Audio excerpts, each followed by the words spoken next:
Bom, começando aqui mais uma edição do podcast, hoje é dia 16 de fevereiro, 6 horas. Como sempre, só relembrando, né, que todas as opiniões dadas aqui são apenas conjecturas baseadas em informações públicas e não se configuram como qualquer tipo de recomendação de investimento. Bom, começando, acho que uma coisa que eu até ia falar na última edição, mas como acumulou coisas eu acabei não comentando, e acho que é um assunto bastante complexo. Complexo para a Índia, né? Enfim, eu vou chegar nele aqui. Como eu já vinha falando em algumas edições anteriores, eu tenho uma visão que o grande polo, e pode estar errado, né? Mas que o grande polo de crescimento do mundo no futuro próximo vai ser a Índia. A China tem questão demográfica, tem questão no mercado imobiliário chinês que era muito especulativo, e a China vem conseguindo, eu sempre falo isso aqui, vem conseguindo manejar isso muito bem para gerar uma crise ainda maior, mas em algum momento eles vão ter que desacelerar um pouco mais para resolver isso. E claro, a China hoje em dia é um país muito grande, então assim, em comparação basicamente com qualquer economia do mundo, então um crescimento até um pouco mais lento chinês vai ser maior que um crescimento indiano, até em percentual maior. Mas eu acho que até pelo tanto de infraestrutura que tem que ser construída na Índia, a Índia tem um papel grande no crescimento do mundo no futuro próximo. Outros países também, principalmente asiáticos, Indonésia, o próprio Vietnã cresceu muito, mas acho que dá para falar mais de Indonésia ali, indo para África, Nigéria também vai ser um país bem importante pelo tamanho das populações, apesar dos problemas que esses países enfrentam. Bom, voltando para a Índia. Uma das coisas que acabou se tornando ali o motor do crescimento da Índia, principalmente nos últimos anos, foram alguns capitalistas ali, alguns empresários, né?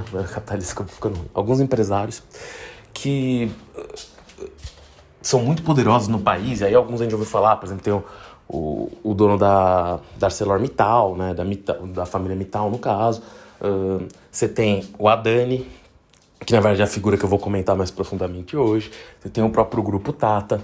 E entre alguns desses grandes empresários indianos, e muitos com relações muito próximas com o governo, aliás, você teve ali um nível de investimento nos próximos anos anunciado para o país gigantesco, tá? E aliás, boa parte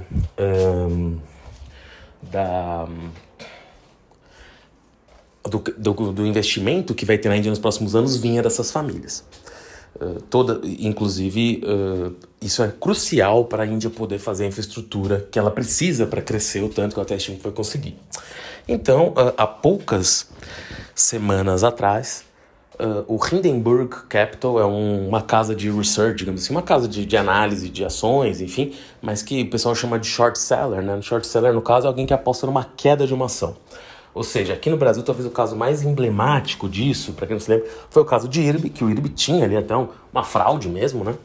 E a Esquadra, que é uma casa aqui que não é uma casa voltada só à venda, compra ações também, mas divulgou uma carta ali de muitas páginas gigantescas, acho que mais de 80 páginas, falando, olha, a gente acha que a IRB é uma fraude por isso, e eles estavam certos, né? Tanto que a IRB caiu muitas vezes, é uma resseguradora que hoje vale uma fração do que valia e nunca se recuperou, na verdade, em questão de cotação de bolsa, até como empresa, né? A fraude realmente era muito grande. A empresa existe, porque era a maior seguradora brasileira, ela tem até monopólio em algumas coisas, então assim, a empresa continua existindo, mas com tamanho muito inferior, né? No caso ali, essa Hindenburg Capital, que é uma empresa que aposta apenas em quedas, ou seja, tem até algum questionamento ético se deveriam existir empresas que apostam apenas em quedas, é uma questão complexa, não vou entrar aqui tanto nela, mas cabe mencionar que muitas vezes sim, eles podem até gerar especulações descabidas contra empresas saudáveis e criar um problema, porque as empresas empregam pessoas em outros pontos. Por outro lado, eventualmente, quando você tem um problema numa empresa e ninguém vê, às vezes eles podem alertar antes, né? Tem diversos casos de empresas que tinham problemas e o caso da IRB é um caso brasileiro, mas nos Estados Unidos você tem vários casos e foram ali anunciados por casas que apostavam em queda de ações. O Hindenburg acertou recentemente, acertou porque tinha um mérito ali na alegação, de que a Nikola, que é uma empresa de caminhões elétricos, né, que na verdade hoje foi até, mas o que restou dela até foi um pouco mais para hidrogênio verde, mas a ideia é criar caminhões, né, sustentáveis ali, que andassem com energias renováveis. E ele alegou, a Hindenburg Capital na época alegou que a Nikola tinha fraudes no seu balanço, eles estavam corretos, o dono da Nikola até na época não sei se ele está preso, mas ele fez um acordo ali com a SEC, com o governo americano, por causa das fraudes. Então eles têm esse acerto no histórico, digamos assim. E eles soltaram uma carta muito grande falando que o Adani, que é esse indiano, teria o seu grupo, né? Seria uma fraude. Eles estavam até preparando a abertura de outra empresa do grupo do Adani, mas eles falavam ali que tinha diversas operações dentro do próprio grupo de empréstimo, que o grupo não teria o caixa que dizia ter. Ou seja, uma fraude bastante elaborada, inclusive se utilizando de questões tributárias de outros países. As ações da Adani caíram mais de 50% hoje, na época, né? Hoje talvez tenha recuperado um pouquinho, mas caíram muito. Esse IPO que eu mencionei de outra empresa do grupo nem foi realizado, foi suspenso. E o Adani ali, inclusive, teve algumas chamadas de margem, ou seja, dívidas que ele tinha que pagar no futuro foram cobradas antes por causa da queda das ações. Ele teve ali que fazer alguns pagamentos. Com certeza o grupo dele vai diminuir de tamanho. E ele era responsável por mais ou menos 7% do investimento de dinheiro que teria na Índia toda, né? Então é um baque pro país, para esse modelo do país. Vale mencionar também que uma das grandes investimentos que ele ia ter em hidrogênio verde na Índia, ou seja, ele tinha investimentos muito grandes ali, além de infraestrutura, em energias renováveis também. Então, assim, vai ser um baque para a Índia. No curto prazo é muito difícil entender o que isso significa, mas no médio pode ser aí um problema para a Índia. E ele acabou levantando comparações ali, embora os casos não sejam idênticos, um pouco com o debacle do Eike Batista aqui no Brasil, né? Então, só para dizer que isso pode ter repercussões muito grandes para a Índia. A história já está se arrastando, já aconteceu, mas eu quero ver no médio prazo o quanto isso pode atrapalhar um pouco o crescimento indiano, que eu acho que vai acontecer de qualquer forma, mas é um problema sério. Continuando, acho que como eu também já falei aqui, na verdade eu falei aqui naquele episódio só de previsões, que eu achava que Israel, porque eu acabei, como o tempo passou, eu fiquei 2 semanas sem gravar, eu acabei não comentando isso, vou comentar isso mais rapidamente, mas que Israel provavelmente ficaria mais agressivo com os vizinhos. A gente viu isso nos ataques ali que tiveram contra uma fábrica que potencialmente faria partes para os drones iranianos, enfim, diversos ataques no Irã ao mesmo tempo. Israel acabou não assumindo completamente a autoria, mas tudo indica que foi. E você tem ali também o aumento dos embates na faixa de Gaza, com Israel bombardeando a região, fazendo mais incursões. Então, assim, e principalmente agora por causa do problema, também tiveram ataques ali ataques suicidas ali, né? Não tô, acho, na falta de um melhor termo. Também em Israel, né? Com algumas pessoas matando judeus e depois se matando, enfim. Ou seja, você teve isso também como pretexto para esses ataques israelenses. Ou seja, a partir do momento que houve esse tipo de ataque terrorista, Israel também se aproveitou. Não é se aproveitou, né? Quis dar uma resposta, mas uma resposta com aviões é sempre desproporcional, mas eu não quero nem entrar nesse tipo de discussão aqui agora. A questão é só quanto Israel vai continuar se utilizando disso cada vez mais no atual governo. Isso é uma das pautas do atual governo, principalmente dos ministros novos, alguns ministros novos que o Benjamin Netanyahu colocou ali. E, bom, isso só tende a aumentar as tensões naquela região, que, como eu falo aqui sempre, já vem altas, né? Inclusive, como eu falei aqui na última edição, você teve ali o Lavrov indo para aquela região, se encontrando com gente de Israel, do Irã. Então as cooperações entre esse grupo e a China envolvida também, de alguma forma, vão aumentar nos próximos meses, aí, né, nos próximos anos.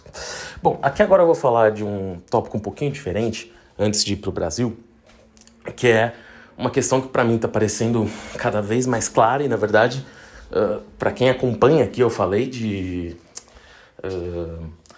da gripe aviária, né? Ainda ano passado e há um bom tempo ano passado, né? E isso fez o preço, principalmente dos ovos, subir muito no mundo inteiro. Claro que o das aves também, mas dos ovos foi até uma subida mais impactante para quem olhar ali o gráfico, a curva, né? Isso se deu porque morreram muitas aves, principalmente nos Estados Unidos, mas na Europa também. O que aconteceu foi que a gripe aviária não parou, né, de percorrer o mundo, digamos assim, né, de se alastrar pelo mundo. Ela chegou aqui agora na América do Sul, cada vez mais próximo do Brasil. Praticamente todos os nossos vizinhos agora têm casos. Hoje, o Uruguai e a Argentina reportaram casos, na verdade, ontem, né? Ontem, na quarta-feira. E, bom, mais de 60% da produção brasileira de aves está localizada no sul do país. Rio Grande do Sul, Santa Catarina e Paraná. E o Uruguai, né? Se olhar no mapa, está logo ali embaixo. A Argentina, claro que tem que ver a região da Argentina no qual esse caso foi detectado. mas também você tem ali também a fronteira da Argentina com aquela região. O Brasil nunca teve, ao menos oficialmente, um caso de gripe aviária na história, mas isso acende o alerta. A gente já está tendo problema com o custo de alimentos no mundo inteiro, inclusive a guerra da Ucrânia é uma dessas razões. E isso pode ser um fator adicional aí, tá? Porque a gente vai ter cada vez menos frangos aptos à exportação no mundo, principalmente se não parar de se propagar. Nem vou entrar aqui no mérito da possibilidade, né, de mamíferos, ou seja, nós, né, ou seja, a doença poder se adaptar e poder passar, como aconteceu com o Covid lá atrás. Bom, ninguém sabe exatamente a origem do Covid, né? Mas como já aconteceu com outras doenças que se propagaram de outros animais pro homem, né, digamos assim. Não sabemos se isso vai acontecer dessa vez, mas alguns mamíferos já tiveram a gripe aviária, então tem esse risco aí, digamos, de uma nova pandemia, epidemia, mas não vou nem entrar nisso porque isso está um pouco distante nesse momento. Mas o fato é, o aumento do preço dos alimentos é um perigo, isso, como eu já disse aqui, é o que, assim como o preço do combustível, é o que leva a revoluções, é o que leva a fome, é o que leva a tragédia, né? Muito ruim. E a gente tem um ponto adicional nisso tudo, que é a China, até por causa das tensões com os Estados Unidos, mas também porque a safra nos Estados Unidos foi fraca, mas a principal razão realmente foram as tensões. Eles, ano passado, correram para aprovar a compra de milho brasileiro, porque antes o Brasil não exportava milho para a China. E o que aconteceu foi que apenas em janeiro, as vendas de milho do Brasil para a China aumentaram 117%. Tá? A exportação de forma geral, mas o novo comprador de milho brasileiro foi a China. Qual que é o ponto disso que é muito importante? A maior parte dos animais, né, dos porcos, dos bois, das aves, né, que acabam sendo abatidos aí com proteína animal para as pessoas se alimentarem, comem milho ou comem farelo de soja como ração. Claro que você pode dar outras coisas, mas esses são os dois principais, são substitutos. E o preço da soja disparou, principalmente mundialmente, mas internamente, quando o Brasil começou a exportar muito isso, principalmente para a China. Os Estados Unidos também exporta muita soja para a China e exportava muito milho. Agora, com a menos exportações brasileiras de milho, a tensão é no mercado interno, né? Ou seja, você tem menos milho para ser comprado aqui. Isso leva a um aumento, claro, do preço dos bovinos e dos suínos também, mas principalmente das aves. Já teve muitos, a PIF-PAF mesmo, que eu comentei aqui na última edição, que foi até uma empresa que teve algum tipo de problema financeiro agora, está vendendo uma planta por causa disso, e outros produtores de aves já vêm se queixando que isso está matando ainda mais as margens que já estavam apertadas, tá? Então a gente pode ter um aumento, claro, mundial no preço da comida, mas no Brasil especificamente essa questão do milho vai ter que ser endereçada, não sei muito bem como. A gente tem uma chance de um surto aí, de aumento de preço de alimentos, ainda afetado ainda mais pela gripe aviária, em breve. Isso aqui também não é uma certeza, mas parece ser uma possibilidade muito forte, e também não sei o quanto vai subir, pode não subir tanto, mas qualquer subida, né, num país que vem com tantos problemas já, enfim, como o Brasil, e com tanta pobreza, tanta desigualdade, é um problema muito sério. E, claro, você deixa essas empresas no corner, né? Por exemplo, você tem uma BRF que é listada em bolsa, que já é uma empresa com muita dívida. E aqui não estou questionando se a margem dela é válida ou não, mas se ela ficar praticamente sem margem e essa empresa tem um problema, ela fica, digamos, na parede ali, né? Com problemas muito sérios para continuar sobrevivendo. Voltando aqui à parte, né, das empresas em dificuldades que eu falei na última edição, eu acabei indo já para o Brasil. Eu acabei esquecendo de mencionar a CVC, que também teve problemas. Já vem de problemas, né, de algum tempo, desde quando teve uma fraude contábil identificada nela alguns anos atrás, mas obviamente se acentuou durante a pandemia. E você teve ali ainda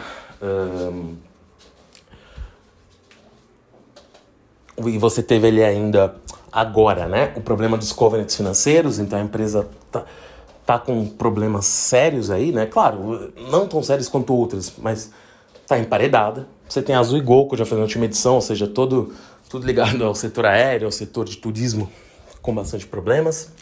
Você teve a Tokstok, a Tokstok, que também não pagou agora o aluguel de de um dos seus galpões e já contratou Álvares e Marçal, que é uma consultoria ali, basicamente para empresas que estão em dificuldades para reestruturar a dívida. É mais uma empresa de varejo sucumbindo a isso, né? Ou seja, mostrando mais uma vez quanto está difícil para as empresas no atual cenário econômico brasileiro. A gente provavelmente vai ter outras empresas passando por isso. Os resultados do quarto trimestre, aliás, vão ilustrar isso um pouco.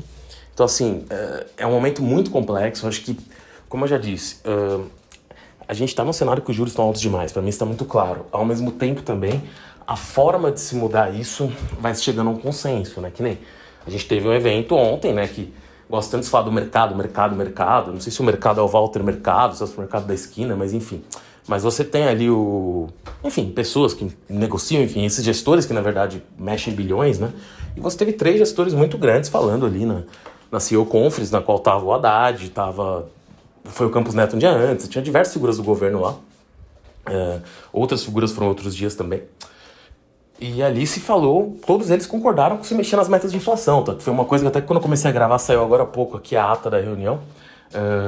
E não se discutiu metas de inflação hoje, mas todo mundo concorda que tem que se alterar isso. A grande questão é só ter um novo arcabouço fiscal antes. Como o Haddad já falou que pretende enviar isso até março, ou durante o mês de março, na verdade, eu acho que a gente pode ter uma resolução mais rápida do que muita gente acha e os juros podem começar a cair, tá? A grande questão é que, mesmo isso sendo relativamente rápido, até lá a economia real pode sofrer, sim. Está num cenário esquisito de muitas dificuldades para muitas empresas, tá? Bom, eu vou focar aqui agora, porque hoje vai ser uma edição um pouquinho mais curta, mas só nas empresas de tecnologia, que é uma coisa que eu não tinha falado, né? Ou seja, a gente vem vendo muitos cortes em empresas de tecnologia, tanto no Brasil quanto no exterior. O curioso é que no exterior, é claro que as startups também estão demitindo, mas acabam chegando pra gente, né, principalmente dos Estados Unidos ali, notícias das Big Techs cortando, Google, Microsoft, Meta, o Facebook, a Amazon. Isso acaba chegando mais fácil pra gente, mas você tem ali a DocSign hoje cortou 10% dos funcionários, você teve diversas empresas ligadas ali, mundo cripto, internet, cortes para todos os lados, né? E aqui no Brasil, muitas empresas também nessa nova leva, startups, bancos digitais, hoje foi o Neon mandando 9% embora, PagSeguro teve demissões, você teve ali quase todos, os C6 teve demissões, teve até esses influenciadores que acabaram criando empresas em volta dos seus negócios, demitindo gente. Então, você teve ali uma super dimensão desse setor que agora está diminuindo. E claro, no Brasil, eu acho até que é por falta de faturamento. Nos Estados Unidos, principalmente no caso das Big Techs, tem 2 efeitos, né? Um é que você tinha possivelmente excesso de pessoas mesmo.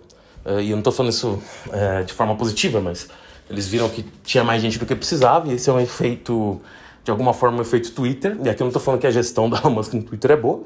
Falando apenas que, assim, as pessoas vão achar que o site está horroroso, que as coisas não estão funcionando. Mas o fato é, ele não caiu de circulação. As pessoas estão lá digitando e pode até falar, pô, tá pior, tá mais lento, mas tá funcionando. Então, ele acabou demonstrando que tendo uma fração da força de trabalho que você tinha antes, a coisa não cai. Pode ser que piore a qualidade, pode ser até que perca público por causa de uma opção dessa. Não tô falando nem que é uma opção boa. E se você vê qualquer podcast gringo de tecnologia ou Substacks da galera de São Francisco, da região ali da Califórnia, ou de qualquer outro lugar dos Estados Unidos, na China, todo mundo só fala disso, né? Já há alguns meses, dessa redução, que essa redução iria acontecer, então essa é uma das razões. E a segunda razão, sim, porque com juros altos o lucro dessas empresas vai cair. E elas optaram por diminuir funcionários, né? Por isso que eu acho que tem um contexto um pouquinho diferente lá. Eu acho que muitas empresas que cortaram, a Salesforce também demitiu funcionários, muitas empresas que cortaram funcionários vão continuar lucrativas nos Estados Unidos. E no Brasil talvez a gente veja um fechamento em massa, principalmente desses milhares de bancos digitais que abriram de forma até meio complicado explicar as razões que eles existiram. E claro, não estou falando aqui exatamente de bancos digitais nesse caso, mas a gente, nos últimos dias, o Banco Central interviu em algumas financeiras, né, que tinham dívidas e iam quebrar, ou seja, ele liquidou elas extrajudicialmente, elas acabaram, mas porque elas não iam conseguir sobreviver mesmo. Tanto que muita gente até está descobrindo agora que existe o FGC, que é o Fundo Garantidor de Crédito, que garante ali alguns valores em depósitos por instituição financeira, porque tá tendo problema com esses bancos. E como eu comentei aqui, né, mesmo a solidez dos bancos no atual cenário, principalmente do Bradesco, óbvio que o Bradesco, como eu falei aqui, ainda é um banco muito sólido, isso eu não tenho nem dúvida, mas tá num momento muito pior do que o que viveu nos últimos anos, né? Acho que isso está um pouco evidente. Ou seja, a deterioração afetando até os bancos, né? No Brasil isso não é muito comum, pelo menos o Bradesco, né? O Nubank, por outro lado, também soltou um resultado muito forte, um lucro acima do esperado, o ROIC, a rentabilidade de 35%. A do Itaú, por exemplo, estava em 20%, a do Banco do Brasil em 23%, a do Bradesco, por causa também do caso Americanas, ficou em 3,9%.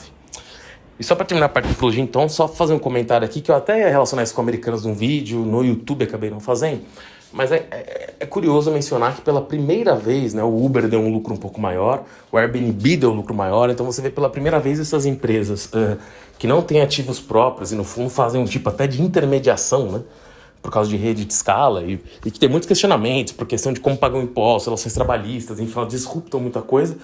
Pela primeira vez elas estão começando a dar lucros. Isso você vê que elas só cresceram por dar descontos de forma aloprada, porque tinham outros concorrentes, então todo mundo dava desconto, a coisa não se pagava.